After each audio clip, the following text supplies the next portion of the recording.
Hey loves, it's Britt, and in this video, I wanted to continue my series of the signs in conjunct, or quincunx.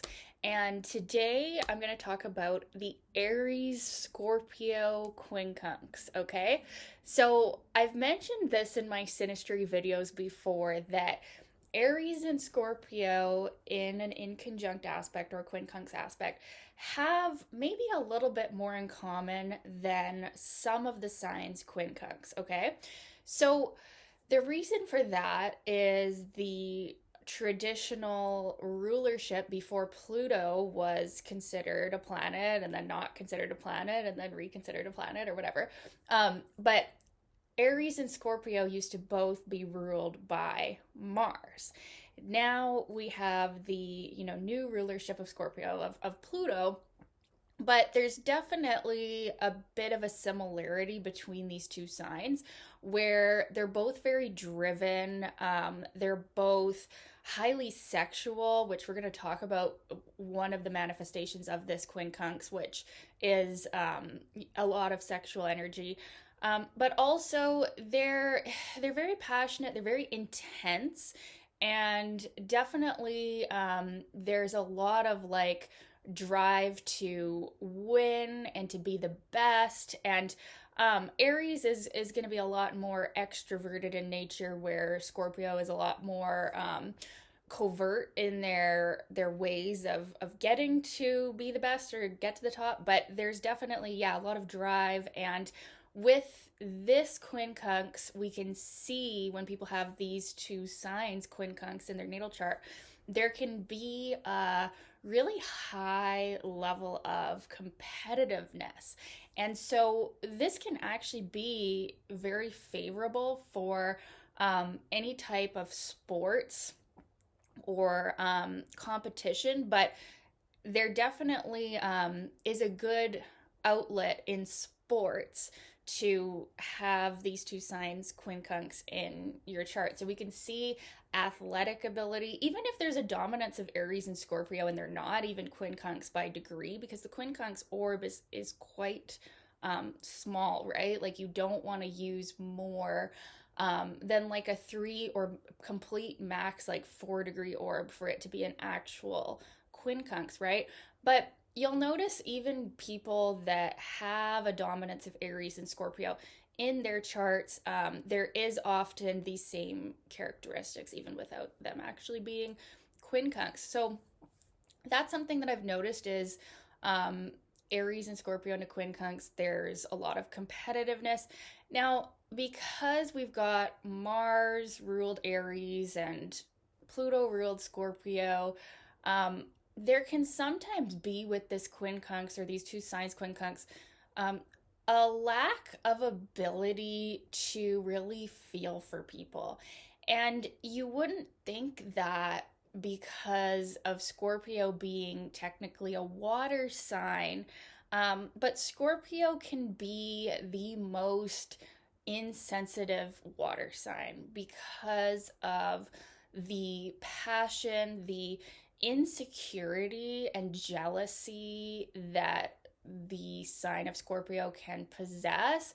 And even on the ultimate, like, darkest levels of Scorpio, we can see a lot of rage and a lot of, if, these powerful feelings are repressed, we can see some bitterness. And the water signs, feeling and compassionate nature can sometimes be lost on Scorpio, okay? And this is going to be in some cases, right? This isn't going to be all the time. But when we see Aries and Scorpio in a quincunx, sometimes there can be this actual real coldness, which you wouldn't expect because Aries, fire is warm, and then like Scorpio is so passionate that you would think that there'd be more care and concern for others. But this can sometimes be not the case, especially if we've got a planet like Mars in one of these signs, or Venus in one of these signs, where you know yeah, sometimes people can actually be very self-serving with these signs in a quincunx. And even, yeah, like lacking in tenderness, compassion, nurturing ability. Now, that would totally be different if we've got some Pisces or some Cancer or, some more Venus. This is what is really needed with this quincunx is to have Venus energy, because this is a very Mars Pluto dominant thing going on. And so, yeah, it can really be helpful if they have a strong Venus when we have these signs dominant or we have these signs in a quincunx, because Venus is going to soften some of these hard edges that we can see here. But don't worry, I'm going to talk about the positives of this quincunx because it actually is probably easier to manage than some of the other quincunxes. And even though Taurus and Libra are both ruled by Venus, I actually think, my personal opinion, that Aries and Scorpio in a quincunx is actually even more similar or more easier to manage than Taurus and Libra in a quincunx. We have more in common here than, in my opinion, any of the other quincunxes. But the dark side is, of course, what I've mentioned, is that these people can be ruthless because of the passion, and then if there's insecurity on either side, which usually there will be, because Aries can be insecure because it's the baby, because it's first, because it's primal, and it's in a sense kind of naive and looking to experience for the first time whatever it is they're experiencing from that planet. And then Scorpio can be insecure because of the powerful feelings and passions and depth that they have, that is sort of uncomfortable to bear in the body, right? And the rage, the anger that Scorpio can sometimes experience, vindictiveness, jealousy, all of these more darker human emotions that are more taboo and like definitely are easier to hide than express in a more open fashion. Especially for men who carry a dominance of Scorpio energy, when men are, maybe, and this is changing, and this is so good that this is changing, but it can be that men aren't as open to express their emotions. So men with a water sign dominance, or a dominance of feeling signs, can have a really hard time just like with authentic expression. So this can be very difficult. Now, the positives of this quincunx is that the Aries tendency to start things and not finish, or to be, very restless or very childlike, in a way, right, is not as much seen here when we have the Scorpio. The Scorpio, because it's a fixed sign, can actually kind of ground the Aries and give them staying power, give them the determination to actually finish a worthwhile goal. Now, it will have to be a worthwhile goal, though, because when we have these two signs in quincunx, there isn't going to be an ability really to dedicate to something that we don't feel passionate about, because these are the two passionate signs. These are the signs that want what they want so intensely. So if it's a worthwhile goal, if it's something their heart is really in and they're really passionate about, the Scorpio can really help the Aries part stay committed and keep going long after, the regular Aries person who doesn't have Scorpio also in their chart making a quincunx would have given up and moved on to the next thing, right? And some of the Aries impulsiveness, not all of it, but some of it can be grounded more here with the Scorpio energy. And then the Scorpio part that can be more kind of introverted or suspicious or kind of calculating can actually be opened up by the Aries part. So this can sometimes make them very uncomfortable, though. So you can see anxiety with this placement because the Aries part just wants to go rush into things, and the Scorpio part of you can become very nervous and very ashamed of your own actions with this quincunx, because the Scorpio would like to remain hidden. The Scorpio part would like to remain, incognito and not sharing of their true feelings or true self out of fear and vulnerability. Now, the Aries part does not possess that. So sometimes people with these signs quincunx will have like a vulnerability hangover, or like a intense shame or anxiety when they feel like they've overshared something, which is common when they're leaning on the Aries part, especially if the Aries part is like, Mercury or Mars or something, and then it's quincunxing to like, let's say, like a Pluto in Scorpio or something, or Saturn in Scorpio, like that. There's going to be this very distinct pattern in the person where they can, when they follow the Aries impulse, the Mars impulse should just be totally authentic and in the moment and impulsive.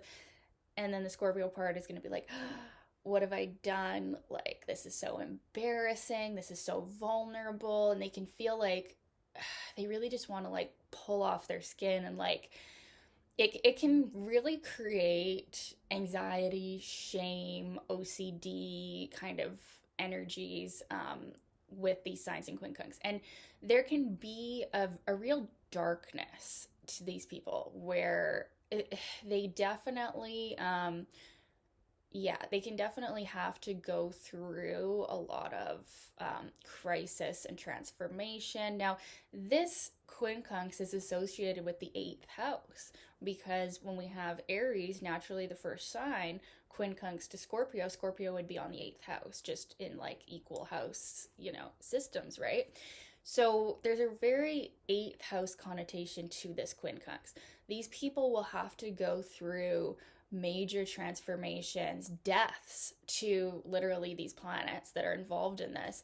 And it can be very uncomfortable. It can feel real nonstop. Like, it can feel really like life just never stops. And it can be really hard to have peace. And that's why I said that Venus is so important here with these signs in quincunx, because Venus can really bring peace. Venus can bring harmony.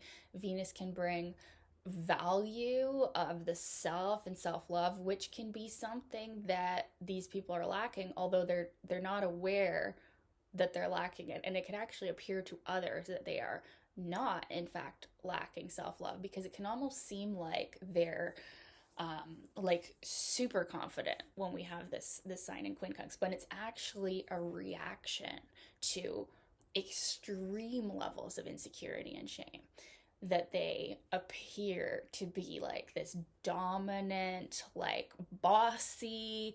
They can appear very bossy, and actually they are very bossy with these energies, right? They like to be on top. They are the dominant one. They're not going to be pushed around by anyone, or they're not going to be happy to be pushed around by anyone with these two signs in quincunx. But yeah, there can be a lack of peace and stability, and there can be a feeling of like constant crisis. Now, we have to talk about the sexual connotation of these two signs. So certain signs are more sexual than others. This is just a fact. Or there's different types of sexuality shown by all of the signs. Now, Aries, being the first sign, is a real primal sexuality. It's a real instinctive, instantly turned on, sometimes quick to orgasm. They're just very quick to turn on, quick to finish, quick is the energy, right, of Aries. But it's also very high in the sex drive. Like, so certain signs are very high sex drive, right? And Aries would be one of those, because of the Mars rulership as well. And Mars is the instinct to procreate, have sex, right? So when we mix that kind of sexuality with Scorpio sexuality, which is another one of these signs that everybody knows Scorpio is associated with sex, right? And Scorpio is associated with the eighth house version of sex, which is like a more deeper form. It's more soul merging. They're not going to be as quick to turn on, but they also are probably more intense about sex. And potentially when they're awakened and they're comfortable and they feel connected to someone, there can be, yeah, like more powerful sex drive than any sign, right? So when we mix these two signs in a quincunx, especially if Venus or Mars is involved, we can see with these signs in quincunx that this could even show like being a nympho. This could show sexual addiction. This could show um, a lot of shame around sexuality, but not it doesn't seem to really stop them from expressing that energy. So we can see some of the most highly sexual people. You could look at like, yeah, porn stars or it people that work like, yeah, sex work, or people that just have an obsession or spend a lot of time thinking and indulging in sex. Now, it can be on a healthy level, but it can be on an unhealthy level too when we have these signs quincunx. And it's definitely something to be noted with these two signs, that there can be an issue, either an overindulgence or some form of shame, because the Aries impulse is so quick and instant, and then they maybe jump into the bed with someone, and then afterwards the Scorpio kind of vulnerability hangover of like, wanting to control that person or wanting to possess that person, and being uncomfortable with the Aries impulse that was so quick and that was so like impulsive. And there can be shame around sex, and they like, if they do indulge in a lot of like one night stands and things like that, they can end up being unable to resolve that in their own consciousness, because it's like, on the one hand they did want to do that, but on the other hand, the Scorpio part wants complete control and doesn't want to be known by people, doesn't want to be um sharing in this way. So it can take a lot for them to really come to the conclusion on like how they want to be sexually. And it'll probably be somewhere in the middle where both signs can feel like they're getting expressed in the way that they want. And so that's, yeah, this is one quincunx that can show up in people that are very sex focused and have an extremely high sex drive because of the two signs. They're being so associated with sex, but it can also be one associated with shame and needing to resolve this sort of inner conflict between that impulsive Aries and the more calculating, more vulnerable Scorpio side of them, and more emotional. Scorpio, even as much as it can be uncomfortable and they like to repress it, they're the one of the most emotional signs, and they do need that intimacy. They need to really feel that soul merging with a partner too. So there can be a tension between having these impulsive connections and having these soulmate partnerships. And ideally, they need a soulmate partnership when these signs are quincunx. That is going to really feel really good, where they can have a lot of sex with the same person, which can allow intimacy to unfold. So this is getting long, but on the higher side of this, like I said, the passion, the intensity, the ability and desire to win at life and be the best, be at the top, is like unmatched. I mean, of course, Leos also want to be the best and be on top, but it's like Leo can't quite equal the intensity of an Aries Scorpio quincunx and the level of action with Mars and Pluto. There's a lot of action, there's a lot of activity, there's no chill when these signs are quincunx. And yeah, I'd love to know your experience of having these signs quincunx in your natal chart, if you have them, if you know someone that does. How has that been for you? And yeah, thank you so much for watching, you guys. We'll talk soon. Bye.